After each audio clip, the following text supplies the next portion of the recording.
Fue un año intenso de trabajo. En primer lugar, les agradezco a ustedes la invitación, porque está bueno tener estos espacios tranquilos de charla y que llegue al vecino, digamos, de manera sencilla, y un día en el que estamos un poco más tranquilos.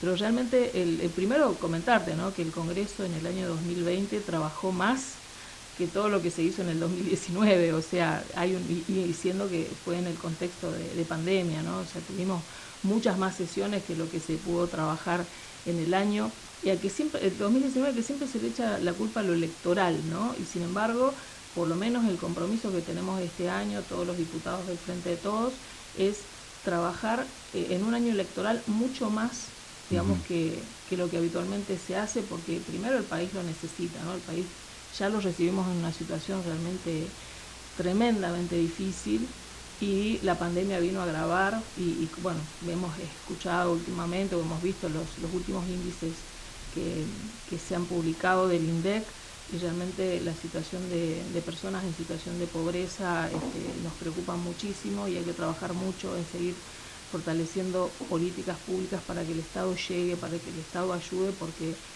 bueno, el año pasado parecía que la pandemia pasaba en cierto tiempo. Hoy, a más de un año, un poquito más de un año, seguimos inmersos, y ya con una nueva ola. Las vacunas, como todos sabemos, no están llegando en la medida que hubiéramos querido, que hubiéramos esperado. No nos pasa a nosotros como país, nos pasa, digamos, un problema global, como lo es la pandemia, y realmente hay que seguir trabajando muchísimo para que la vacuna llegue y eso nos permita estar un poco mejor y seguir adelante con las medidas que se están tomando, porque ya hay un incipiente recupero de la economía. Pero bueno, esto de volver para atrás con las restricciones, va afectando a ciertos sectores, y sobre todo al sector, digamos, más vulnerable, el cuentapropista, la persona que vive al día. Así que eso, digamos, yo pertenezco a una fuerza política provincial, el Partido Social Patagónico, que llegó, digamos, mediante una alianza a la banca, y por supuesto nos incorporamos al Frente de Todos porque compartimos, digamos, los lineamientos políticos del campo nacional y popular. Y en ese sentido, bueno, compartimos un montón de otras líneas, y como vos bien hablabas, ¿no?, de todo lo que tiene que ver con las políticas referidas a soberanía en cuanto a Malvinas. El año pasado se trataron leyes importantes respecto a lo que fue la determinación de los límites, ¿no?, de todo lo que es los límites de nuestra plataforma marina. Se pudieron establecer mediante una ley, con un tremendo trabajo que vienen haciendo de una asociación de geógrafos que tiene la Argentina, y eso también va potenciando otras leyes, ¿no? O sea, por ejemplo, las modificaciones que se hicieron por el tema de la pesca, para poder aumentar las multas, que estaban muy desactualizadas, a todo lo que es la pesca ilegal, la pesca que no corresponde hacer. Pero también, por ejemplo, una diputada del espacio que presentó un proyecto que acompañamos, un par de diputadas de acá fueguinas, Mabel y yo, que tiene que ver justamente con todo lo que es la pesca en la zona económica exclusiva, ¿no? Eso justamente en función de lo que nos pasa, y de lo que vemos, y de lo que nos vamos enterando de lo que pasa en toda la parte del Atlántico Sur, especialmente, donde hay una gran cantidad de pesca ilegal extranjera, y que tenemos que empezar a avanzar en leyes propias, ¿cierto?, que las catalogan como un delito. Este proyecto está presentado en esos términos, a promover la radarización de toda la zona del Atlántico Sur. Ahí hay que hacer muchísima inversión, y esperamos que cuando se supere un poco todo lo que es gasto de recursos de la pandemia, se puedan empezar a dirigir recursos para estos temas. Hay que hacer una gran radarización, porque es imposible controlar todo lo que es el horizonte marítimo nuestro, gigante, y es la única forma de controlar, porque los barcos pescan sobre el límite, ¿no es cierto?, de nuestra área, y digamos, los peces, los recursos naturales no tienen límites geográficos ni políticos, tienen, o sea, hay una gran depredación aparte, por lo que significa estos ecosistemas con sus migraciones. Entonces los barcos que pescan de manera depredativa están ahí en la puerta esperando, y eso interrumpe, digamos, los ciclos vitales digamos, de estos, pueden ser, hablamos calamares, merluzas, un montón de recursos que tenemos en nuestros mares del sur, y eso complica realmente la sustentabilidad de todo lo que son los países costeros, no solamente a nosotros, les pasa a un montón de otros países, pero nosotros, bueno, nos preocuparemos por lo nuestro, y realmente sobre eso tenemos que legislar, y eso que nos sirva para después ir a foros internacionales que están también, o sea, hay organismos internacionales que están preocupados por esta pesca ilegal que sucede en todos lados y que realmente le hace mucho daño a los ecosistemas ribereños, ¿no? Carolina, perdón que te interrumpa, ¿te puedo consultar cuál es el área más afectada por esta problemática y cuáles son los entes reguladores o que deberían estar enfocados en controlar un poco más todo esto? Bueno, siempre se habla y siempre se dice, según los datos que van recabando diferentes organismos, que el área más afectada es justamente nuestra costa atlántica y el Atlántico Sur. Ahí tenemos pesca muy valiosa, entonces vienen barcos chinos, españoles, de todas las nacionalidades. Uno, si alguna vez tuvo la oportunidad de viajar de noche, ves ahí todo un límite de luces, o sea, toda una línea de luces y luces en toda la costa argentina, no la costa, perdón, en el límite de la plataforma argentina, y bueno, algunos barcos pasan, en la realidad, en ciertos horarios, imagínate que eso, controlarlo con barcos es muy difícil. Tenemos que tecnologizar, tenemos que hacer una inversión importante, por eso hablaba de la radarización, para que se pueda controlar y entonces ir atendiendo estas situaciones focalizadas de quienes traspasan ese límite. Pero vos ves así toda una segunda línea de límite hace unos días, no estaba al tanto, y aparte no lo conocía. eso ha aumentado muchísimo la cantidad de barcos que cada vez vienen más a buscar estos recursos, porque los habrán agotado, los habrán depredado en sus áreas, y eso realmente es preocupante, ¿no? Se habla de que las pérdidas que tiene el país por ese tipo de pesca son más de 2.000 millones de dólares, ¿no? Es tremendo. Y obviamente ahí se están involucrados, digamos, prefectura, fuerzas de seguridad, y tenemos un Consejo Nacional Pesquero que, digamos, es quien establece las cuotas, y obviamente el Ministerio de Pesca, de Agricultura y Pesca, que es el que también tiene, o sea, son áreas, digamos, diferentes, organismos diferentes del Gobierno Nacional, y en concordancia y en colaboración con los gobiernos provinciales, que tenemos que hacer un esfuerzo para que esto se pueda llevar adelante. Es verdad que en este momento estamos muy atravesados por la pandemia, y que todos los recursos están la gran parte de los recursos están enfocados ahí, y en sostener obviamente algunas otras actividades que a la prueba me remito, ¿no? Estamos teniendo muchos anuncios de obra, inclusive para la provincia, en función de que la obra pública es un gran motor del sostenimiento y la reactivación de la economía. Entonces, bueno, ahí se van apuntando los recursos, dando esa prioridad. Pero todos los temas están en agenda, porque eso, bueno, lo vemos en el Congreso, por las propias iniciativas de los diputados y diputadas, y también por las conversaciones que se van teniendo con el Gobierno Nacional por los proyectos a tramitar. No nos olvidemos que nosotros estamos dentro de un bloque que es oficialista, y eso marca de que también tenemos que colaborar y acompañar muchísimo la agenda, digamos, del Gobierno Nacional, para que pueda establecer las políticas, o pueda llevar adelante las políticas. Tengamos en cuenta que también esto es bueno, es una muy buena señal, creo, para el país, que el presidente Alberto Fernández ha decidido que que quiere trabajar con el Congreso, quiere que sus políticas sean ratificadas o que salgan desde el Congreso, para que tengan esa fuerza que tiene una ley, y eso me parece importante. O sea, no quiere gobernar por decreto, ya lo ha dicho muchas veces, inclusive, bueno, todos los decretos de necesidad y urgencia que tuvieron que ser emitidos en su mayoría el año pasado por la pandemia, fueron rápidamente girados al Congreso para que tengan su respectiva discusión y ratificación. Inclusive él ha sido, digamos, muy receptivo a algunas modificaciones que se han sugerido, tanto del propio bloque como el de la oposición, para que haya un consenso, ¿no?, en esas políticas que se vienen llevando adelante. Diputada, la traslado a la Ley de Educación Ambiental Integral, esto que, bueno, ayuda sin duda a las personas a vivir en un ambiente sano y un desarrollo sostenible. Bueno, la verdad que es una ley, es de esas leyes lindas, ¿no? Esas leyes que uno le da gusto, que se puedan aprobar. No sé si ayer la habrá tratado el Senado o si pasa para la próxima, pero bueno, esto es en el marco, vos hablabas al principio, ¿no? Lo que es ampliación de derechos, ¿no? Me parece que esta es una ley a futuro, ¿no? Una ley que establece hoy, digamos, un inicio de una política pública que tiene, digamos, referida a que la educación ambiental integral pase a ser parte de la currícula de las escuelas, ¿no? O sea que nosotros sabemos que los chicos de hoy, ustedes, la generación de ustedes, tiene una conciencia ambiental mucho más amplia, mucho mejor que la que tiene, por ejemplo, mi generación, que ya hace rato pasé los 50, digamos, ¿no? Entonces, la verdad que uno sabe que los chicos ya tienen otra, digamos, aparte aceptan, ¿no? Discutir sobre los temas ambientales.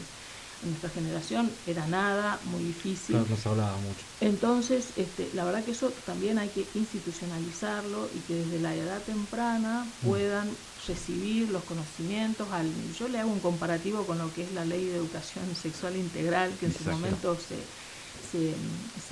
pudo sancionar y que obviamente por la temática está costando mucho. Esperemos que a partir de ahora, por la discusión que tuvimos con el tema de la interrupción voluntaria del embarazo, se pueda poner en práctica, digamos, con más profundidad, con más sistematicidad. Pero bueno, esto es una especie de paralelismo en cuanto al tema de ambiente, ¿no? Que los chicos puedan desde edad temprana recibir esos conceptos, ser concientizados, promover conductas saludables para el ambiente. O sea, me parece, no me parece, es para eso. Entonces, es un inicio y hay que establecer esas políticas públicas y esperemos que las provincias todas se vayan adhiriendo, digamos, gradualmente a esta ley y que se pueda trabajar justamente en buenos programas dentro de las escuelas. Pero cuando les hablo del tema integral, justamente porque también se prevé que no es solamente la parte del recurso natural, también tiene que haber una concientización de lo que significa la parte de la interacción de esos recursos naturales con el tema de la cultura, ¿no? De los pueblos originarios, o sea, un montón de otros elementos que tienen que ver con el ecosistema, que no es solamente la planta, el animalito, el río, el agua, todo el contexto justamente que involucra también a las personas, también a los seres humanos y la forma en que vivimos. Así que esto me parece muy importante porque tiene un aspecto multicultural con perspectiva de género, también que es muy importante. Así que bueno, tiene, digamos, toda una integralidad, digamos, el concepto al que apunta la ley, que me parece muy bueno y ojalá se pueda poner en práctica y sobre todo, porque también hay que prever, está bueno que sea por ley, porque nosotros vamos a tener que disponer de que se destinen recursos para que se apliquen esa política de educación. O sea, sin recursos, todos sabemos que todo queda, digamos, en buenos deseos, entonces es importante que esté por ese lado. Justamente como dijo usted, es por generaciones que quizás antes no se veía mucho. Yo lo que veo en los niños, yo tengo un nene, en las niñas también, que ellos están más involucrados en lo que es el tema de justamente esto, de la parte ambiental y todo eso. Vos fijate que el programa que tenemos con el Garrahan de juntar la tapita, o sea, es muy común. Pasó inclusive con el tema del tabaco, ¿no? O sea, no sé si alguno acá es fumador, pero bueno, vos fíjate que con el tabaco pasó lo mismo. Los chicos mismos, vos veías un montón de padres que contaban que el hijo le decía, papá, no fumé. Claro, papá, o ¿por qué fumaste? Preguntan, cosas así como, y vos no sabes qué decir. Algo tan simple como tirar basura desde la ventana del vehículo. Los nenes hoy ya tienen otra conciencia y te la hacen notar y te lo hacen saber. Saben que juntan la tapita, saben que o sea, te dicen, aparte nosotros mismos, a mí me pasa, yo por suerte rápidamente adquirí la costumbre de separar los residuos. Claro, eso también es algo que también hay aparte que es algo como lo usan como didáctico, como hacer pensemos que separar la basura. Pensemos en nuestra isla en general, pero por ejemplo, ya que estamos acá en Ushuaia, pensemos en que Ushuaia tiene una geografía compleja, hermosa, preciosa, exuberante, pero también, digamos, compleja para lo que es la cantidad de tierra disponible que tenemos para vivir, ¿no? Es una problemática de la ciudad, y los lugares para poder hacer rellenos sanitarios son mínimos, los espacios que tenemos. Entonces, bueno, hubo que tomar una decisión en su momento de que cierto tipo de residuos no entren más al relleno, empezar a reciclarlos para que se puedan ir a otros rellenos donde sean, a otros lugares donde puedan ser reciclados, porque no tenemos por ahí esa capacidad todavía, pero digamos, todo nos involucra en este sentido de que realmente no es solamente porque sea una moda, sino que realmente es una necesidad para poder sobrevivir y mantener nuestro espacio lo más vivible posible, ¿no? Así es. Desde la Cámara de Diputados, ¿cómo están trabajando hoy en día? ¿Desde la presencialidad o...? Mira, tenemos un sistema, durante la pandemia tuvimos un sistema remoto y muy pocas personas estaban en la Cámara. Luego, bueno, por distintos motivos no se podía llegar a acuerdos con por lo menos entre los dos bloques mayoritarios para poder continuar. Esto tiene que ver con la agenda política, o sea, vamos a hablarlo así claramente, ¿no? O sea, si nosotros no tenemos la posibilidad de modificar el reglamento como hizo el Senado para funcionar remoto, digamos, por voluntad solamente de quienes presiden la Cámara. Tenés que hacer acuerdos porque necesitarías 2/3 de la Cámara de Diputados para poder modificar el reglamento. Entonces, bueno, se va avanzando por acuerdos y por plazos. Entonces, en algún momento pudimos llegar a acuerdos, pero con una agenda limitada a lo que se llegaba en consenso con los bloques opositores. Y la verdad que eso también te limitaba, la verdad que era un problema, porque digamos, con toda legitimidad el Poder Ejecutivo y los diputados del oficialismo tenemos derecho a poder tratar temas que no le gustan a la oposición, pero nosotros consideramos que sí, y por algo fuimos votados. Entonces hubo un tiempo en que no hubo acuerdos, así que se tuvo que ir de manera presencial sí o sí. Finalmente, bueno, los contagios como siempre crecieron, finalmente durante fines del año pasado, desde octubre hasta fin de año, no pudimos obtener un acuerdo para tratar los temas y digamos la agenda fue la que bueno, ustedes mismos pudieron ver. Sí. Y sí, para este año, en el tema de las extraordinarias, a partir del mes de febrero se llegó a un acuerdo de tener una presencialidad, primero, que tuviera que ver con los que son personal de riesgo, que estén transitando la enfermedad del COVID o que tengan alguna enfermedad, o que tengan mayores de X edad, puedan hacerlo a través del sistema web que tenemos nosotros y por otro lado los demás tenemos que estar presenciales. Ya hay vuelos, ya en general, bueno, por lo menos nosotros tenemos bastantes vuelos como para recuperamos un buen nivel de conectividad. Hay otras provincias que todavía tienen algunas dificultades y por eso hay diputados que a veces plantean la posibilidad de ampliar esa posibilidad de funcionar de manera remota, pero el acuerdo es hasta ahí, tenemos ese acuerdo. No sé qué va a pasar ahora con esta situación que se dio en esta semana del decreto presidencial. Sí redujeron la presencialidad de los empleados en la Cámara, pero todavía no hay digamos, ningún tipo de definición sobre qué va a pasar, por ejemplo, en la próxima sesión.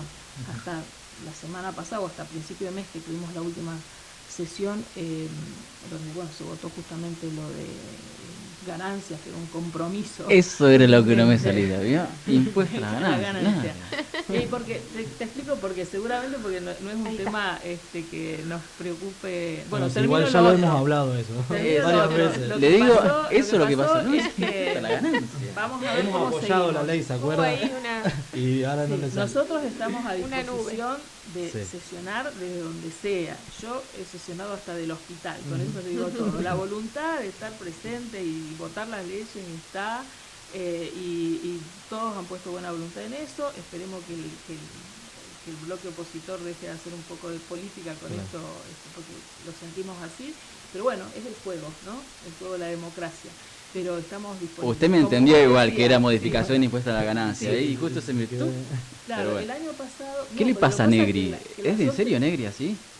Sí, ustedes hay un montón de cosas que no ven en la Cámara, ¿no? O sea, cuando el año pasado votamos lo de la sostenibilidad de la deuda pública, como vos me preguntabas, sí, es importante que hay un gobierno que decidió que cada vez que el país tenga que tomar una deuda pase por el Congreso, y que no lo que pasó 4 años antes, donde lamentablemente el país quedó endeudado hasta la coronilla, y después una deuda impagable, como dice el ministro de Economía, insostenible, y que nos obligaba a, no sé, a tirar al país, digamos, a la miseria realmente peor de lo que ya venía. Así que me parece que hay una actitud responsable en ese sentido.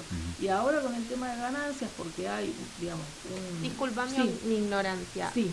Previo a esta ley, antes el país podía tomar ciertas deudas sin que eso sea avalado por la Cámara de Diputados, o siempre hubo una legislación para que eso se concrete. Viste que, a ver, yo siempre tengo este concepto: lo que no está prohibido está permitido. ¿Viste? Entonces hubo un presidente que decidió tomar deuda y no consultarle a nadie, ¿no? Entonces me parece que está bueno que haya una ley que claramente especifique que para tomar deuda tiene que ir digamos, primero a consulta y a ratificación del Congreso, ¿no? Entonces, me parece que ese es el concepto que se refuerza ahora. Y así en otros temas, ¿no? Y lo de ganancias tiene que ver, a ver, Tierra del Fuego, por tener su ley de promoción económica y fiscal, la 1940, toda nuestra población no paga ni ganancias, ni bienes personales, no pagamos impuestos nacionales. Entonces, no es algo que nos, digamos, que digamos un trabajador fueguino va a notar la diferencia porque le dejan de descontar ganancias. No lo vamos a notar en ese aspecto. Pero a nivel general del país, como trabajadores, realmente este era un impuesto al trabajo, y está muy bueno que podamos empezar a desandar ese camino y que los trabajadores no vean afectados sus ingresos por este impuesto. Ahora, promesa incumplida de la gestión Macri, compromiso cumplido por nuestra... Una demanda gestión histórica, Carolina, ¿no? Sí. Entonces, empezamos a desandar. Ahora entró hace muy pocos días el otro proyecto referido a ganancias, que tiene que ver con ganancias para las empresas, que lo que se va a intentar es que el 90% de las empresas argentinas que son pymes, que han sido tan golpeadas por la pandemia, también dejen de pagar el impuesto, o mejor dicho, no dejen de pagar, estoy diciendo, se les reduzca a un 25%, 10 puntos del impuesto. Entonces eso va a significar un alivio fiscal importantísimo también para las pymes. Ahora, yo siempre digo, nosotros como fueguinos no pagamos ganancias, pero esa mejora en el poder adquisitivo de cualquier argentino o argentina va a significar que compren más nuestros productos, los que nosotros fabricamos, nuestra pesca, que nos vengan a visitar y gasten en turismo. Así que de una forma u otra son círculos virtuosos cuando vos mejorás, digamos, el poder adquisitivo de los trabajadores, y más en este contexto donde sabés que hay solamente el turismo interno. Así que también es una suerte, una alegría poder acompañar este tipo de iniciativas legislativas, aunque no tenga que ver exactamente con digamos, con algo que le modifique digamos, el salario a los fueguinos, pero sí de manera indirecta nos vemos beneficiados. Una voluntad política a favor de la patria, se podría tomar de esa manera. Carolina, siempre la vimos apoyando las políticas públicas de abordaje, bueno, en conjunto para erradicar la violencia de género. Sí. Estuvimos viéndola con Kelly, que estuvo aquí en la ciudad de Ushuaia. Si no mal recuerdo, fue en el... ¿En dónde fue? ¿En el lugar? Sí. En la sala Neni Marshall. La sala Neni Marshall. Sí. Ahí, acá en la municipalidad. Después, bueno, tuvimos la posibilidad de compartir un rato lindo, digamos, ese día con un recital por el tema del Día de la Mujer. Pero bueno, Josefina justamente está a cargo de la Secretaría de Políticas para erradicar a nivel nacional, digamos, la violencia de género, y ya hemos tenido contacto con ella en otras oportunidades, y en este caso se trataba de firmar un convenio, ¿no?, a nivel de los municipios para empezar a armar un registro y obviamente involucrando también al Poder Judicial, cosa sumamente importante, empezaron a tener un registro de los casos, ¿no? Hay que sistematizar un registro de los casos, de las denuncias, que vayan a una gran base de datos nacional, porque lo que se está viendo es esto, ¿no? Las cuestiones a veces de las políticas para erradicar la violencia son dispersas, son diferentes en un lado o en el otro. Entonces, eso hace de que por ahí los casos los casos se van viendo de manera aislada. Entonces, una mujer que denuncia y a la que no se le ve todo el historial de denuncias que ya lleva, lo vimos en uno de los casos de asesinatos de hace muy poco tiempo, o sea, vienen haciendo toda una serie de denuncias y viendo en qué situación está. No se nota eso a veces, no se ve. El que agarra en el momento la denuncia, ya sea juez o comisaría, ve la foto de ese momento y no todo el historial. No estoy hablando de la mujer, digo del violento, claro, del que la está, digamos, acosando y hostigando, y no se toman las medidas realmente profundas o urgentes que necesite esa mujer para salvar su vida. Entonces, no solo la falta de seguimiento en el caso, sino también la falta de estadísticas concretas. Exactamente. Que Así creo que es la idea punto es esa, fundamental. mantener, digamos, una estadística de todas las denuncias, de todas las situaciones, caso por caso, que vos en un sistema puedas mirar, bueno, viene esta denuncia, o encuentro a esta persona que está cometiendo una situación de violencia con una mujer y puedo ver que esa persona ya tuvo todo un historial con otras víctimas.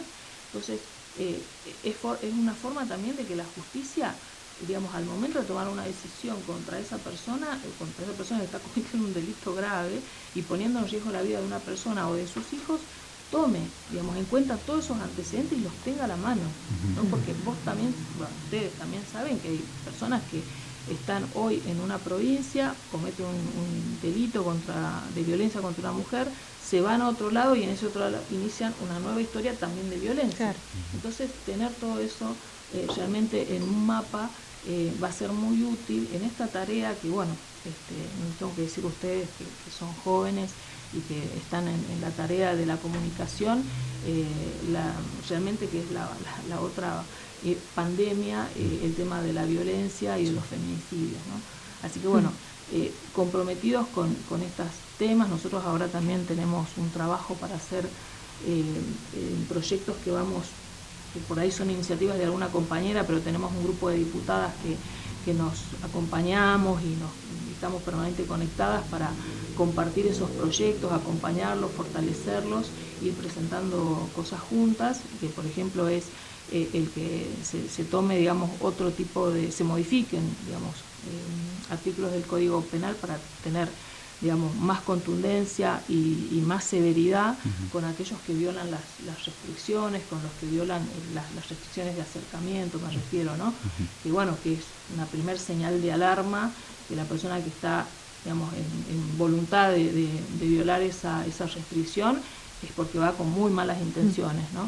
Entonces, bueno, tratar de que los jueces no sean permisivos con esas situaciones, sino que realmente esa persona vuelva inmediatamente a la cárcel. Cero. Tolerancia cero para esos casos. Hay cierta tibieza en ciertos poderes también. Bueno, sí, es que lamentablemente el machismo, el patriarcado no está solamente en las personas de comunes. Debería ser todo más estricto y un poco tomárselo con más seriedad. Algunos fallos que realmente son lamentables y bueno, para eso está también la ley Micaela, ¿no? Porque la ley Micaela hay que seguir militándola.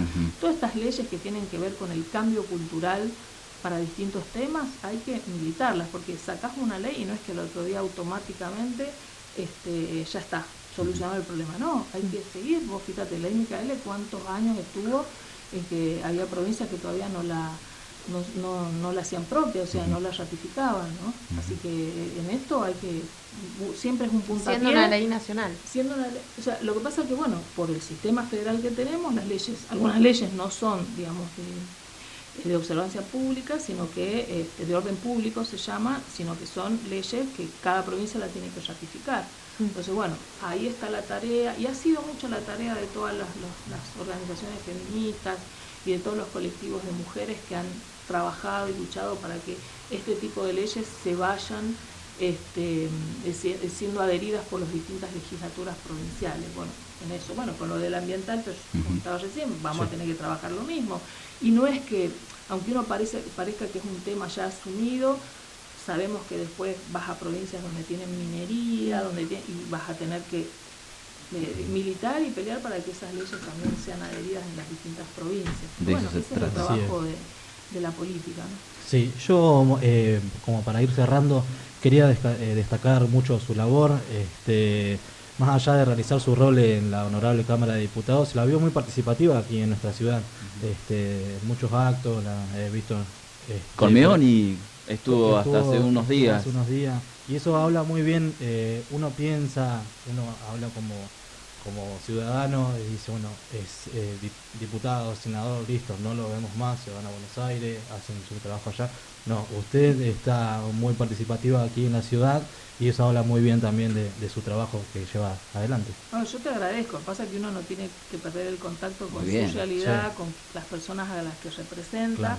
Estoy tratando también de, ahora que hay un poco más de tranquilidad para viajar, de ir un poco más también a Río Grande, a tomar contacto con los vecinos, pero bueno, yo desde el primer momento dije, como diputada, en ese cargo que uno, esa banca que uno tiene ahí, a disposición para acompañar a los intendentes, para acompañar al gobierno provincial, para obviamente acompañar al gobierno nacional y a todo vecino que por ahí, bueno, algunas cosas las podemos acompañar, dar una solución, en otras se hace más difícil, pero tratamos de buscar los contactos. La visita del ministro Meoni ha sido muy importante porque ha venido, digamos, con el anuncio y con la firma y el avance de ciertas obras que se estaban gestionando, y que, como te decía, ¿no? Eso es importantísimo, que a través de la obra pública se siga incentivando no solamente la mejora de la infraestructura que necesitan nuestra provincia y nuestras ciudades, sino también de generar trabajo, porque eso genera empleo, ¿no? Y bueno, en este caso era la terminal de ómnibus para la ciudad, ya se firmó el acta de intención, ustedes vieron que el intendente firmó esa acta de intención para poder empezar una ciclovía y una playa para camiones, y lo otro era, que lo que me involucraba un poquito más, es el tema de lo que se reinauguró un espacio visible de la Agencia Nacional de Seguridad Vial, ¿no? Que la habíamos perdido, o sea, estaba todo en contenedores y en los domicilios de los trabajadores, y sabiendo que el tema de la accidentología, ¿no? la estadística de los accidentes en Argentina es un tema también que se tiene que atacar como política de Estado. Que las agencias hayan sido desarticuladas en todo el país, y en el caso de nuestra provincia también, era muy importante empezar a colaborar, ayudar y ponerse a disposición para que estos espacios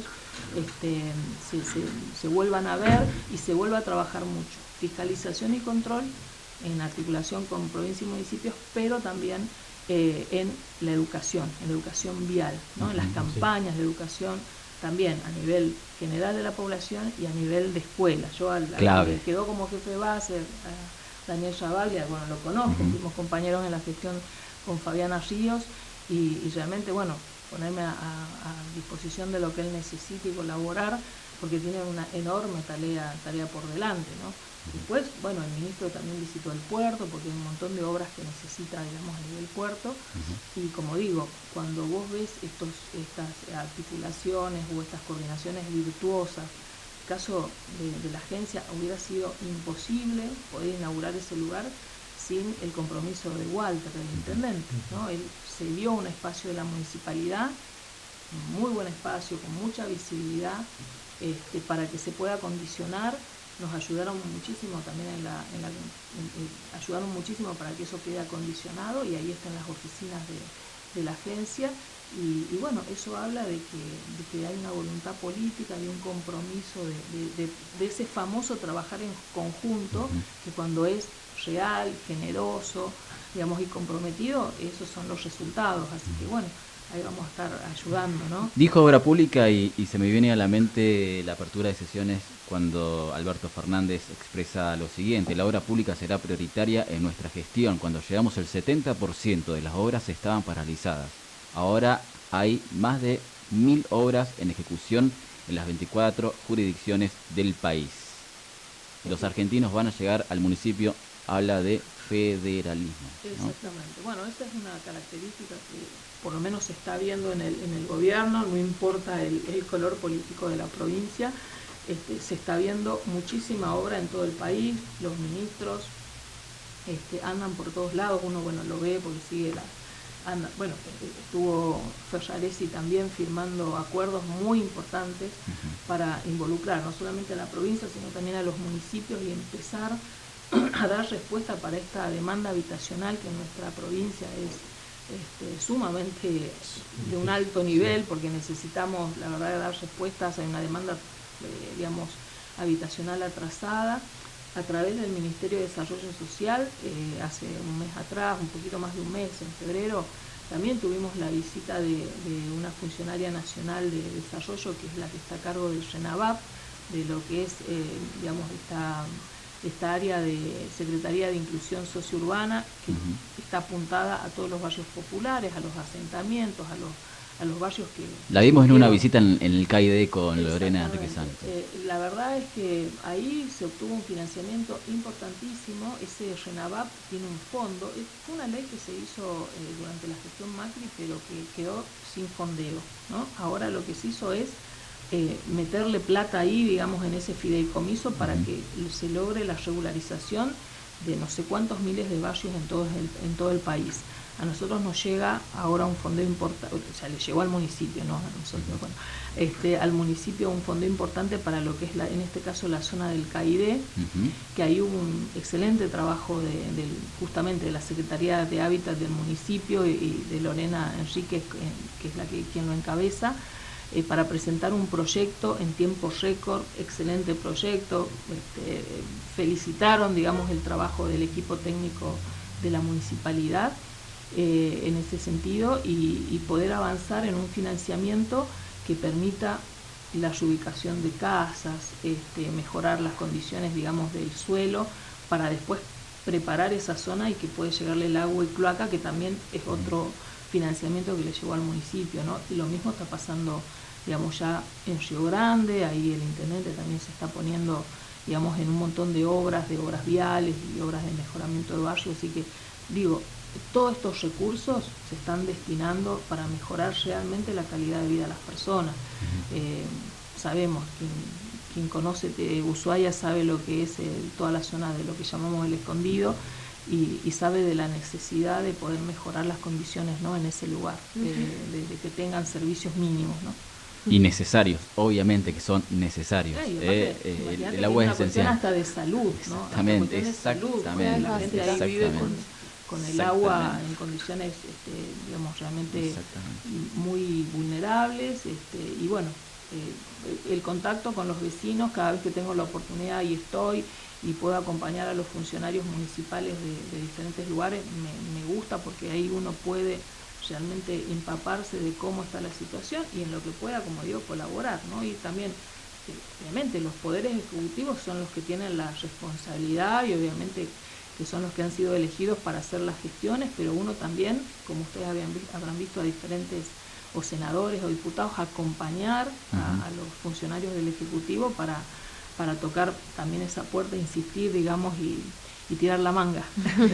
Bien, como para ir cerrando, ¿cómo le hicimos hablar a los diputados? Estamos recontra agradecidos, o sea, recontra agradecidos, recontra agradecidos. Yo les agradezco, porque es una forma también de que ustedes o sea, el comunicador nos permita comentar el trabajo, en lo que uno acompaña, en lo que uno está de acuerdo, y sobre todo, bueno, porque uno se va informando y quiere estar, como digo, ahí al pie del cañón por las dudas que haga falta. Por mí la escucharía horas. Pero uno aprendí un montón. Pero hay un montón de cosas que seguramente la comunidad no ve, y que hacen un montón de diputados, diputadas y legisladores en este trabajo, que no es específicamente el legislativo, sino también ir a acompañar un comedor, o sea, hay un montón de tareas o de trabajos que se hacen, que no tienen que ver, como decía, con lo exclusivamente legislativo, pero sí tienen que ver con la militancia y el compromiso con la gente de la ciudad, ¿no?, de la provincia. Así que, bueno. Carolina, ¿qué espera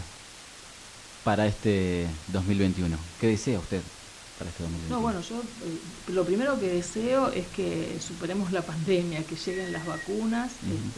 Sinceramente, esta mañana me miraba un programa y me parecía horrible el mensaje en un canal de televisión en particular, donde sentía, o sea, que le dicen a la gente cosas que no son ciertas, ¿no? Por ejemplo, decían: el gobierno nacional, ahora que autorizó la compra de vacunas a las provincias, les hizo perder el tiempo. Sí, la operación de Mañeto. Bueno, ¿no?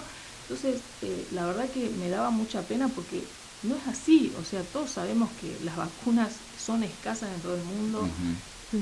Nunca se prohibió comprar vacunas, no están disponibles, apenas están los estados nacionales logrando comprar vacunas, y seguramente los grandes fabricantes de esas vacunas priorizan la venta a los estados nacionales. Entonces, esas falacias la verdad que duelen, porque ¿sabes qué? Lo que siento, que esto es lo principal que yo deseo para mi pueblo, para mi ciudad, para mi provincia, para mi Argentina, es que no permitamos que nos quiten la esperanza, ¿no? Eso es lo principal, porque yo siento que muchos de estos mensajes nos quitan la esperanza, y eso es lo que no tenemos que dejar, que la gente pierda el ánimo. Tenemos que seguir adelante, tenemos que seguir trabajando, y que hay un Estado que se preocupa, ¿no? Hoy hay un Estado presente, a pesar de las dificultades, que se preocupa. Y muchos de los que estamos en la actividad política estamos comprometidos y estamos preocupados y ocupados en que las cosas, digamos, se puedan solucionar. Así que yo, por un lado, confío en que hay un plan de vacunación para que logremos superar la pandemia. Se ha fortalecido el sistema de salud, hemos logrado como país fortalecer el sistema de salud, que esto yo lo valoro muchísimo cuando miro otros países donde sabemos que hay gente que no ha llegado ni siquiera a poder tener la atención médica, que se ha muerto en su casa, ¿no? Nosotros eso no lo hemos pasado como país, y yo espero que no lo tengamos que pasar, que nos comprometamos a la responsabilidad individual. La responsabilidad del Estado obviamente tiene que estar, sí, pero la responsabilidad individual también es importante para que nos podamos cuidar. Si no, es imposible, ¿no? No hay políticas de Estado sin la interacción con cada ciudadano que puedan ser viables. Entonces, eso es lo principal. Obviamente tenemos un año, así que eso es mi primer deseo, que la vacuna nos permita reducir, como se pretende, la mortalidad y el ingreso a los hospitales, pero sí que los hospitales estén preparados para atender a cada uno de los argentinos y argentinas que lo necesiten. Y lo otro, bueno, obviamente este es un año electoral, así que están ahí, ustedes habrán escuchado que hay toda una situación con las PASO, ¿no? Y con el tema de las elecciones, porque no sabemos en qué condición vamos a estar en agosto. Ya hay algunas conversaciones, se está viendo si se puede prorrogar, si quiere llegar a un acuerdo que sea obviamente ratificado por el Congreso Nacional para una postergación como primer medida, y ir evaluando la situación. Pero bueno, el 10 de diciembre se cumplen los mandatos y hay que tener, digamos, las renovaciones hechas, así que esperemos que se llegue al consenso para que en la fecha que se designe lleguemos lo más vacunados posible. Yo tengo que decir, por lo menos desde mi espacio político, que sea del Partido Social Patagónico, siempre fuimos como afines a que se implemente el sistema de boleta única, ¿no? Eso sería también una posibilidad de mejorar las condiciones para votación. Hay otros, obviamente, partidos que piensan otra cosa. No es una postura que yo esté hablando por el Frente de Todos, porque no es así, o sea, simplemente es una posición en lo personal y sí discutida dentro del espacio local, digamos, del social patagónico. También es una alternativa para que haya menos gastos, porque viste que en la discusión de la postergación de las PASO o la suspensión de las elecciones estaba el tema económico, que fue el primero que plantearon los gobernadores, es decir, no vamos a una PASO porque es un gasto de plata. Yo pienso que la democracia no es un gasto, o sea, la participación no es un gasto, pero bueno, entendiendo en el contexto de recursos escasos, era una posibilidad. Entonces, bueno, también la boleta única puede ser una forma de achicar, digamos, costos, pero es una decisión que se tiene que hacer por consenso, con la participación por lo menos de todos los partidos políticos que tienen representación en el Congreso, y esperemos que se defina en el corto plazo, porque no hay mucho tiempo tampoco. Y en ese sentido, bueno, vamos a estar atentos, porque a nivel local nosotros llegamos a través de una alianza, de un frente, mejor dicho, a este lugar, y sabemos que va a ser la alternativa para poder renovar o no, dependiendo de las alianzas o los frentes que se puedan armar. Creo que esto es importante y que sí se está ya hablando, y será alguna definición que también se va a dar en los próximos meses. Hoy no la tenemos, Pero sí, yo estoy muy contenta, conforme. No me tocó una época fácil, digamos, para estar en la cámara, para ser mi primera vez, así que, pero bueno, es muy interesante, muy importante el trabajo legislativo, porque si votamos las leyes que realmente cambian la vida de las personas, realmente es importante. Y siempre digo, ¿no? A veces cuando votamos los cargos legislativos, nos pasa en la provincia, uno mira la cantidad de votos en blanco y ahí te das cuenta y decís, no, o sea, qué poco compromiso que tenemos como ciudadanos al momento de elegir a los legisladores o a los diputados, según el caso. Pero pasa mucho, digamos, acá a nivel local con la legislatura, ¿no? Con los cuerpos colegiados en general. Siempre, digamos, se pone más el voto, la decisión en lo que son los cargos ejecutivos y menos en los cargos legislativos. Exactamente. Y ellos, los cargos legislativos, vaya que nos cambian las condiciones. Claro. Exactamente, muchísima, porque también tienen una interacción con los poderes ejecutivos que por ahí las perdemos de vista en el momento de las elecciones, ¿no? Así que bueno, ahí tenemos que tomar un poco más de conciencia y compromisos como ciudadanos, interesarnos en saber a quién votamos, quiénes están en esas listas, qué proponen, ¿no? Es también una tarea para hacer. Pero bueno, estamos acá. Sí, no perder el interés por la política, porque es lo que nos forma como sociedad, básicamente. Nosotros siempre lo resaltamos, es esto de la juventud.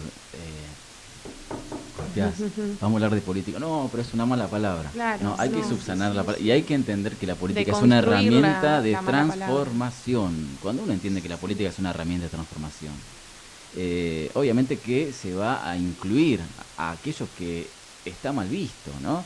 Entonces, bueno, con estas políticas de ampliación, es que a veces la cosa modifica un poco. No pretendamos cambiar las cosas de afuera, tenemos que involucrarnos porque las cosas se cambian desde adentro. Exactamente. Así que eso me parece que también, ¿no? Tenemos que...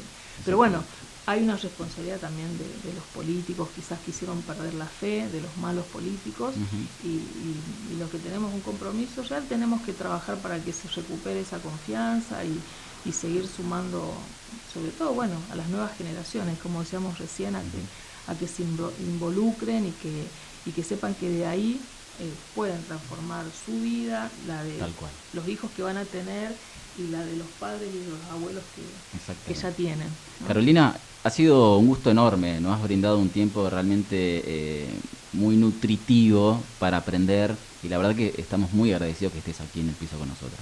Bueno, yo les repito, les agradezco a ustedes, les deseo que tengan excelentes programas en el ciclo y que obviamente disfruten de este nuevo espacio de trabajo que es muy lindo, bueno, le cuento a los oyentes, muy lindo, muy luminoso, así que la verdad que felicito a la radio por mejorar, digamos, este espacio de trabajo para todos ustedes, para todos los que participan en la radio, y de paso le mando un saludo a Connie, a Constanza Ojeda, perdón, la directora.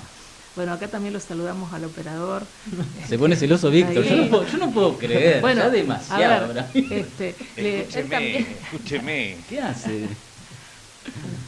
Y convídenle, lo que trajimos para compartir y no lo dejen afuera al operador. Unos sanguchitos de sí, nos trajo comida rica, más mimo que ese. Media luna de jamón y queso, no, una elite.